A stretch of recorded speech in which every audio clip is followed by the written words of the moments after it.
इस समय आप देख रहे हैं सबरस टीवी।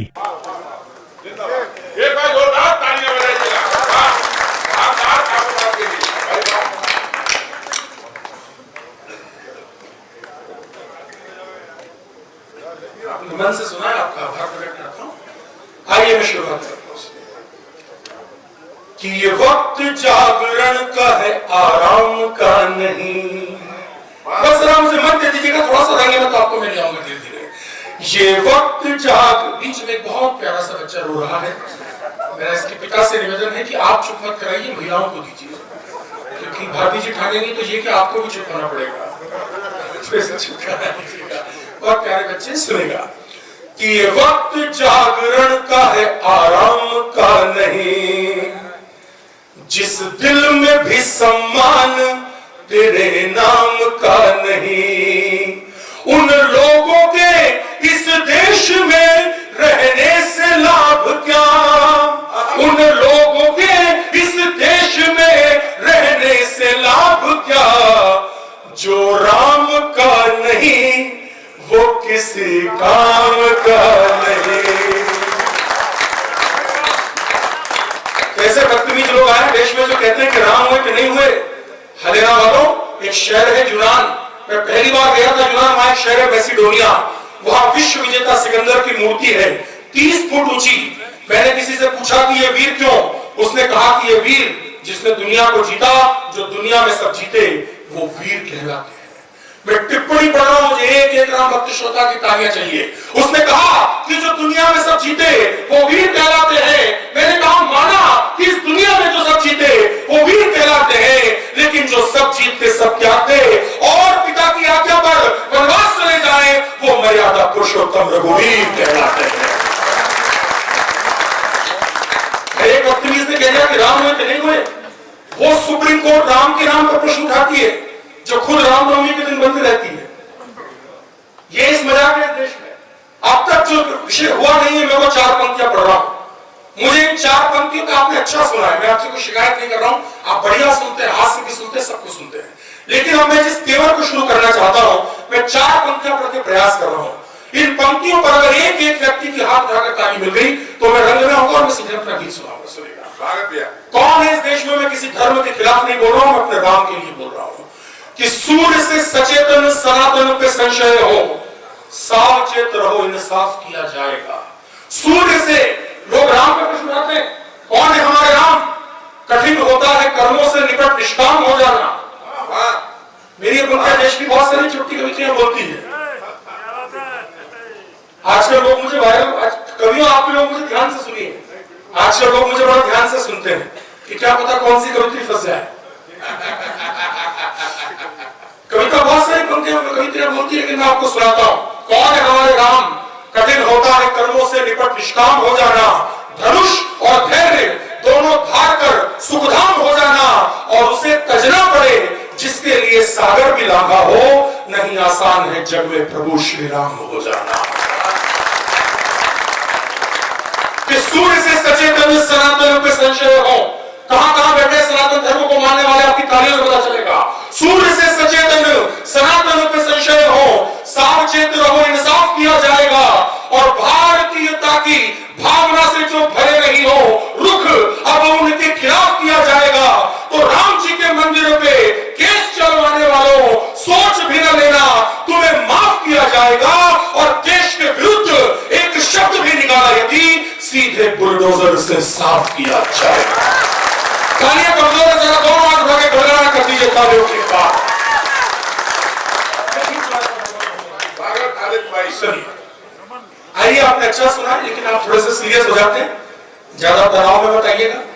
जितना मैं जोर से बोल रहा हूं, विष्णु भाई ने तो मुझसे बहुत ज्यादा जोर से बोला, मैं इनके फेफड़ों को प्रणाम करता हूं। मैं विष्णु भाई, अगर मैं इतनी जोर से पढ़ूं तो आप ये मान के चलो कि मेरी याद में हो। नटोली जी कहा करें कि आए थे, एक पतला वायर आया था, उसमें ज्यादा वोल्ट का करंट पास हो गया तो यही फॉल्ट हो गया। ऐसा कुछ हो सकता है, लेकिन मैं आपको सुना तो मैं शुरू करता हूँ। गीत मैं बहुत मन से गाया हूँ। एक गीत सीधे सीधे मेरा सुनाने का मन है।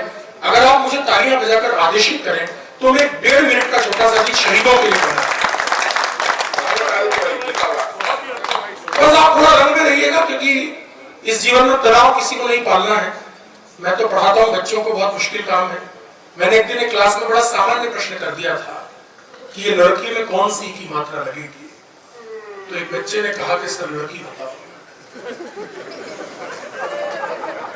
हाँ, अरे मैंने कहा सिंपल सा प्रश्न है यार, लड़की में कौन सी की मात्रा लगेगी, बोल लड़की बताओ। अगर लड़की बड़ी हुई तो बड़ी की मात्रा लगा देंगे, छोटी हुई तो छोटी की लगा देंगे। मैंने कहा बराबर हुई तो बोले मैं खुद लग जाऊंगा। और संचालक महोदय को आप गौर से देख रहे हैं, बहुत बढ़िया बोलते हैं, लेकिन आप इनके ज्यादा भरोसे मत रहिएगा, बहुत कमाल आदमी है। मैं आपसे बहुत साल पहले जब इनके पहली बार घर गया था तो अद्भुत व्यक्ति है। मैं इनके घर गया और जाके मैंने जब इनके चरण छुए तो इन्होंने अपनी जेब से मुझे 10,000 रुपए की गड्डी निकाल करके दे दी। एक बार तालियों से स्वागत बनता है। मैंने कहा ऐसा क्यों, बोले घर की परंपरा है, जब भी कोई आता है तो जेब में जितना होता है छोटे को निकाल के दे दिया जाता है। मैं थोड़ा लालची व्यक्ति हूं, मैंने इनकी पत्नी के भी पैर छुए, 5,000 रुपए उन्हें भी निकाल के दे दिए। मैं थोड़ा और लालच में आया, मैंने एक एक रिश्तेदार के पैर छुए। भैया आपके फैले हुए पैरों की कसम, नौकर तक को नहीं छोड़ा, उसके भी 4-5 बार पैर छू लिए। लगभग 25,000 की राशि मेरे पास इकट्ठी हो गई थी। मैं जैसे ही घर से निकलने को हुआ, इन्होंने अपने बच्चे को बुलाया कि बेटा जरा जल्दी आना, भैया जा रहे हैं पैर छूना है।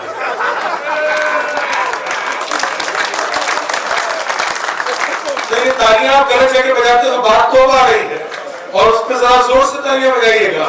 बात ये नहीं है कि 25,000 गए बाबू जी, बात ये है कि जो मेरी जेब में 300 गए।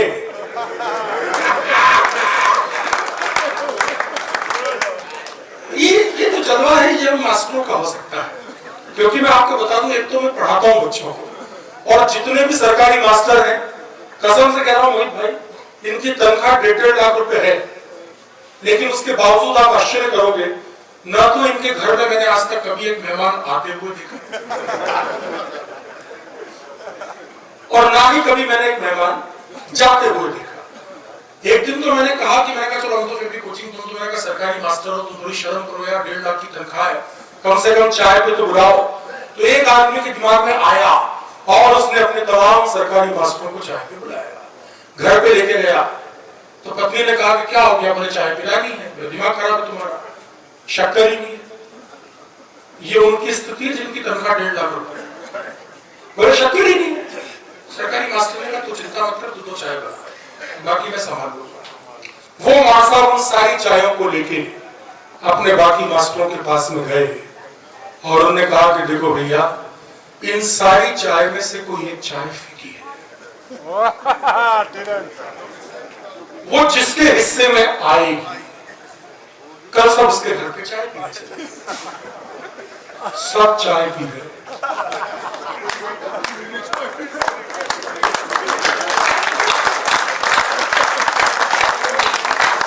एक ने भी नहीं कहा कि चाय पी के साहब तो गजब कर गए, बोले इतनी मीठे शक्कर डालती भाभी जी, मेरे तो पहली शुगर है। लेकिन आइए आप थोड़ा सा रंग में आ गए, इनको भी चाय लगाना पड़ता है धीरे धीरे। आइए मैं शुरू करता हूं, बस मुझे मन दे दीजिएगा। स्वागत एक गीत पढ़ता हूं शहीदों के लिए, उसके पहले 4 पंक्तियां भूमिका में पढ़ता हूं, आपने मन से सुना, इधर सब लोग हैं सुनेगा। कि परिवार छोड़कर गए सरहद के काम पर, परिवार छोड़कर गए। मुझे इस बात से कोई आपत्ति नहीं है कि अभी मुझसे पहले जो कविता पाठ कर रहे थे उन्होंने गांधी जी के ऊपर 4 पंक्तियां सुनाई, और भाजपा संकट यह सर कि गांधी जी की बकरी जी को बांधने वाली रस्सी को हमने संग्रहालय में रखा है। उस रस्सी के नीचे लिखा है गांधी जी की बकरी जी को बांधने वाली रस्सी। मैं उस रस्सी के खिलाफ नहीं हूं, लेकिन इस देश में होना क्या चाहिए था, उस रस्सी की जगह हमें रखना क्या चाहिए था कि वंशवादियों की विश्व बेले फूल की रही तो विश्व के वमन को विकास लिखा जाएगा। कविता सुनने वाले लोग हैं। वंशवादियों की विश्व बेली फूल की रही तो विश्व के वमन को विकास लिखा जाएगा। अवसरवादिता के शूल हटाए गए योग्य राघवों को वनवास लिखा जाएगा। तो गांधी जी की बकरी की रस्सियां बताने वालों, क्यों नहीं तुम्हारा उपहास लिखा जाएगा। और भगत सिंह की फांसी की रस्सियां बताओ, कभी भारत का नया इतिहास लिखा जाएगा। हम पुलिस वालों पर कुछ भी कह देते हैं। कृपया सबरस टीवी यूट्यूब चैनल को सब्सक्राइब करें।